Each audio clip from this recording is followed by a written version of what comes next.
Ya,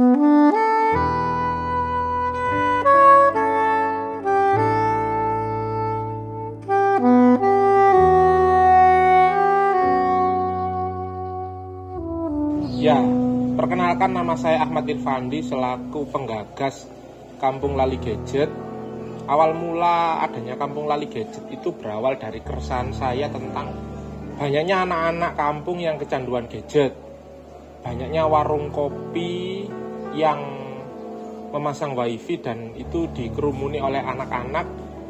Mereka di sana tanpa tahu waktu, terus ya sampai berubah sikap, berubah perangai karakternya, tidak tahu waktu dan sebagainya sebagai dampak negatif dari kecanduan gadget.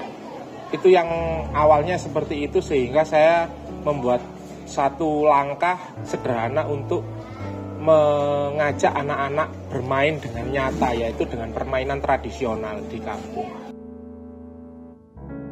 Dampak dari Kampung Lali Gadget ini, sebelum ada Kampung Lali Gadget itu anak saya itu main HP terus tiap hari di rumah, itu jarang bergerak, jarang bermain sama teman-temannya.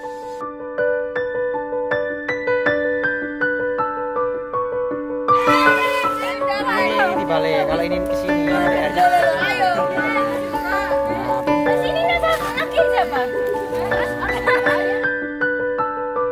Kemudian saya lakukan 1 kali kegiatan, 2 kali kegiatan, akhirnya sampai berkali-kali kegiatan sampai saat ini.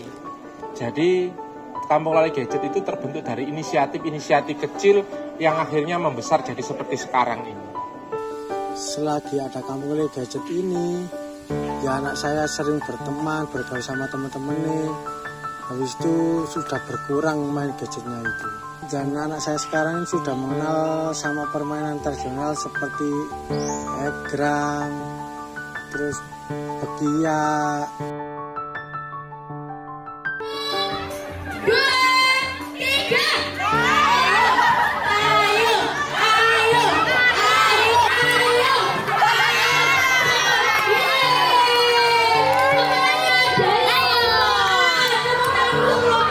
Peranan komunitas-komunitas yang lain, teman-teman komunitas, itu luar biasa besar. Karena Kampung Lali Gadget sendiri juga terbentuk dari komunitas.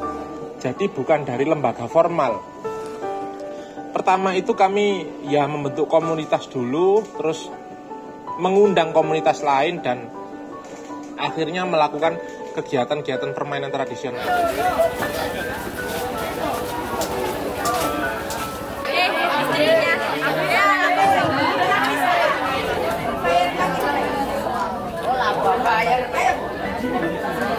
Teman-teman komunitas itu mulai dari bergabung untuk jadi volunteer, menjadi pelaksana kegiatan, pendesain kegiatan, sampai evaluasi terakhir, dan untuk kelanjutan setelahnya ya tetap teman-teman komunitas yang berkiprah dan berkontribusi.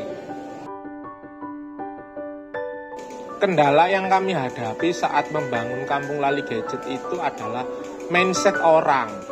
Jadi mindset orang itu kan mereka kan saat ini berlomba-lomba terhadap kemajuan teknologi, berlomba-lomba untuk mencapai kemajuan zaman itu ya.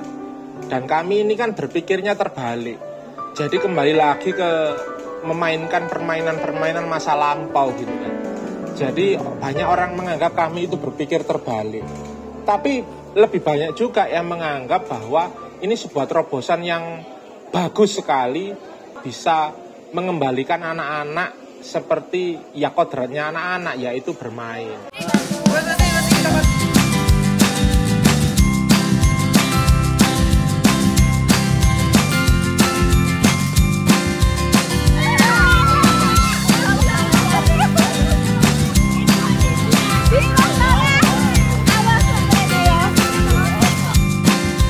Kegiatannya untuk anak-anak itu permainan tradisional, mengenalkan banyak sekali segmen permainan tradisional yang berbahan alam.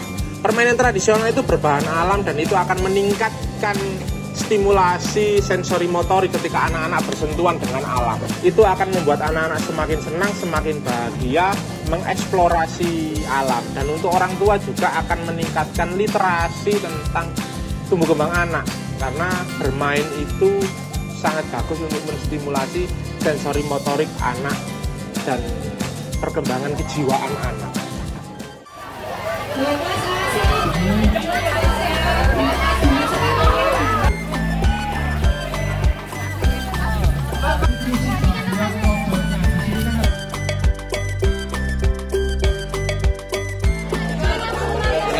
Saya Ilham Senggevano kelas 8F. Kegiatannya bikin panah, terus bikin senapan sama melukis.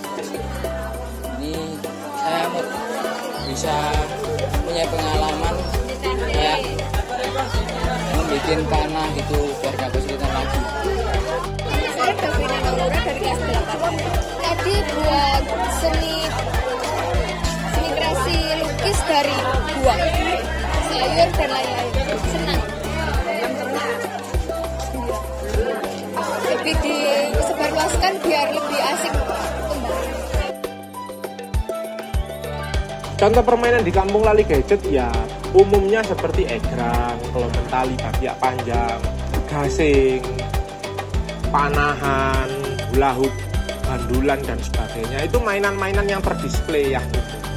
Tapi banyak lagi mainan-mainan yang mainan itu harus dibuat sendiri, sehingga anak-anak itu harus bekerja, berkarya, kreatif, menciptakan mainan-mainannya sendiri dan bahannya kita petik dari alam. Jadi Kampung Lali Gadget juga memproduksi beberapa mainan. Kami menjual mainan tradisional berbagai macam dan juga menjual produk udeng pacogoan seperti yang saya kenakan ini. Jadi ini udeng khas Sidoarjo dan bisa kita kenalkan ke anak-anak sebagai warisan budaya Sidoarjo. Itu yang kami jual.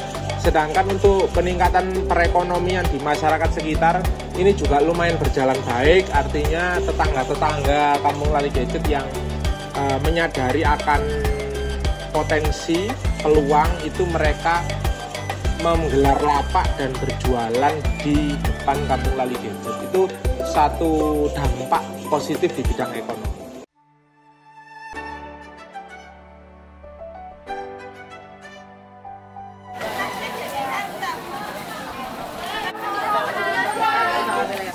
Ya, dengan adanya film dokumenter ini semoga Kampung Lali Gadget semakin banyak dikenal. Inspirasi akan permasalahan kecanduan gadget ini semakin menyebar. Semakin banyak orang yang sadar, semakin banyak orang yang aware, dan kita akan bersama-sama mengurangi kecanduan gadget demi kemajuan dan keemasan anak-anak Indonesia.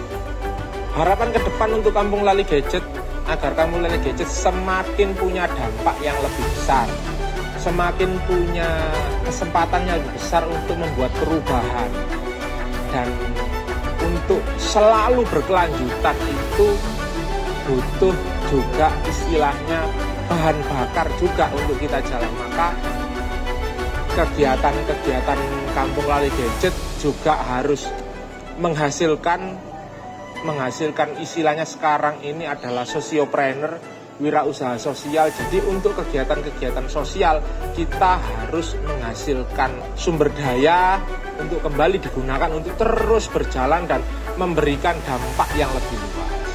Itu harapannya, semoga dampaknya lebih besar, semoga orang yang terpengaruh semakin besar dan meningkatkan kesadaran akan bahaya kecanduan gadget pada anak-anak. Seperti itu. Kampung Lali Gadget, bermain menjadi Indonesia. Yeehaw!